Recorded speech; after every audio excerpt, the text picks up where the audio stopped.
शाबास रमेश, हा घे, ही आहे तुझी पहिली कमाई. Thank you doctor.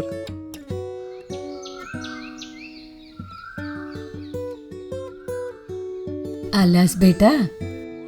हो आई, ही आहे माझ्या पहिल्या कमाईतून आणलेली भेटवस्तू. आई, आजपासून आपल्या चांगल्या दिवसांची सुरुवात झाली. खूप प्रगती कर. हो आई, चला आता मी हा आनंद माझ्या मित्रांसोबतही वाटतो. अरे रघु, अरे रमेश, घे रघु, हे तुझ्यासाठी आहे. वा, काय खास सण आहे का? अरे नाही नाही, चांगले दिवस आलेत आमचे आणि तुझेही. माझेही. मी 12वी पास. माझे काय चांगले दिवस. अरे, तू प्रधानमंत्री कौशल्य विकास योजनेबद्दल ऐकलं नाहीस का?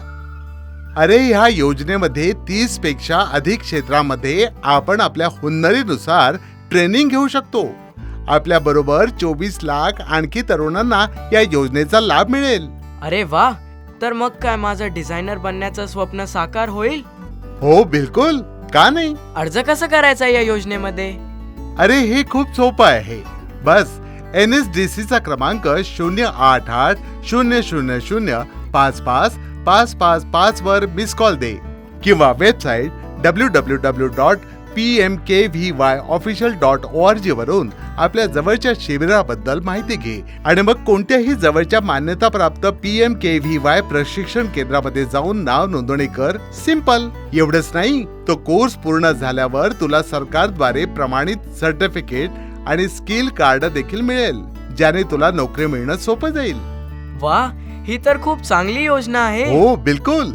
आणि या योजनेचा लाभ इथं संपत नाही. कोर्स पूर्ण झाल्यावर तुला सरकारद्वारे रोख पुरस्कारही मिळेल, ज्यामुळे तुझी फी भरायला खूपच मदत होईल.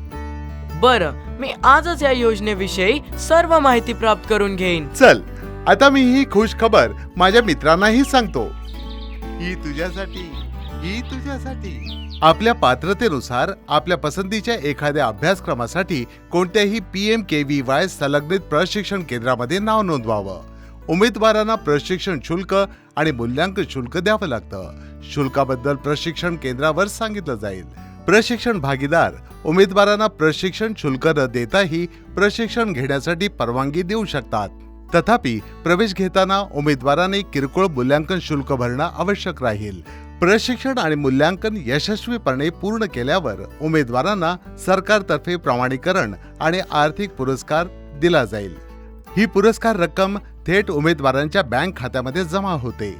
जर प्रशिक्षण उधार घेतलं असेल तर पुरस्कार प्राप्त झाल्यानंतर उमेदवार प्रशिक्षण भागीदाराला थकीत प्रशिक्षण शुल्काची भरपाई करेल. उमेदवार अशी रोख रक्कम केवळ एकदाच घेऊ शकतो. आधार नंबराच्या द्वारे हे सुनिश्चित केलं जातं की उमेदवार ही रोख रक्कम एकापेक्षा अधिक वेळा घेऊ शकणार नाही.